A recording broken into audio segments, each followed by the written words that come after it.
Welcome all to the first lesson in our course and the most important lesson, the real project chart. What you see in front of you on your screen is a copy of the chart that I prepared for my own exam, which I followed for my own exam, and the same chart that I use to teach other students and help them pass their exam. Now we're going to use the same chart and understand and learn how these processes that we are doing in a project, how are they connected together and how we are doing them over the life of the project, when they are done simultaneously, when are we doing certain processes iteratively, things of that sort. So let's get started. Like I mentioned before, the PMBOK chart has about 49 processes in it. Now the most popular book, PMP Exam Prep, has about 85 processes in it. My chart has about 108 processes. So if I just kind of scroll, you'll see that it has about a bunch of processes. So just like all of the other charts, just like the PMBOK chart, I wanted to keep it very familiar to what that exam chart looks like. So, we have the processes that are divided between the initiating process group, planning process group, executing, monitoring, controlling process group, and then finally the closing process group. So 5 process groups consisting of a bunch of processes. Now, what I did, there are 2 things that you will find very, very useful with my chart.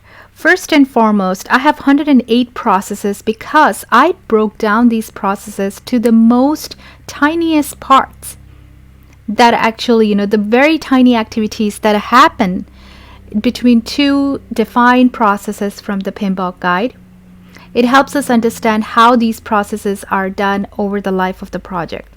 And then what I did is I tried to group these processes in the way they are done in a project. So if you can see what I am doing here on the side by showing all of these different columns with different colors is I'm trying to explain that these processes are done simultaneously and iteratively over the life of a project.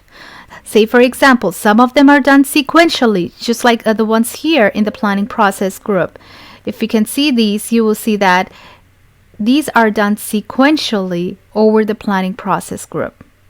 All of these, which means that we are doing these processes in a sequence.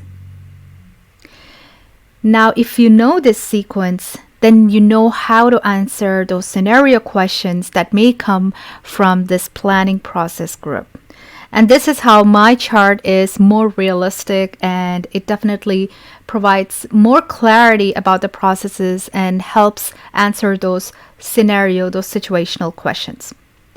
So let's get started with the first of the process groups, the initiating process group.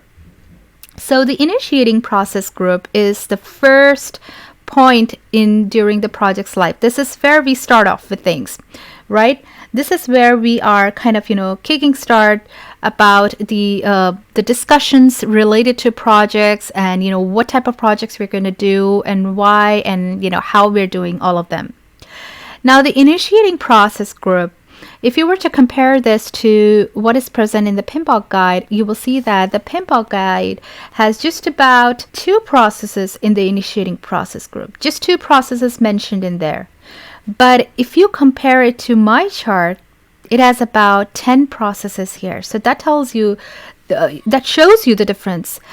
There are actually 10 different things we are doing in the initiating process group, and not just 2, as explained in the PMBOK guide. So that's a big difference.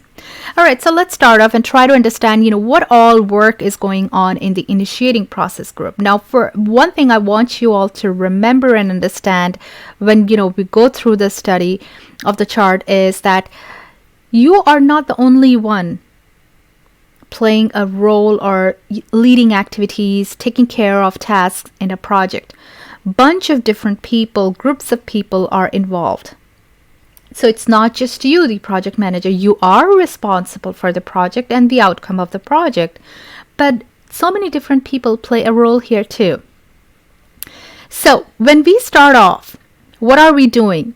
We are thinking about what to do in terms of, which project to take up and which project to commit funds to and the resources and which one to carry out. So evaluating the strategic plans of that organization, this is where it starts. Looking at the organization's strategic plans, the long-term strategy, and then figuring out what is missing in terms of the gaps. How do we reach that strategic goal? This is done by the management, the senior leadership, the portfolio managers. These are the people kind of discussing and deciding between which projects are, more aligned to the organization's strategic goal, because those are the ones that we want to do first. So evaluating those strategic plans, and then it follows with this determining the current gaps to fill, such as, what projects we're going to take up, which projects we're going to do, and why we are doing some of these projects. What is the reason behind that? That's how we select projects.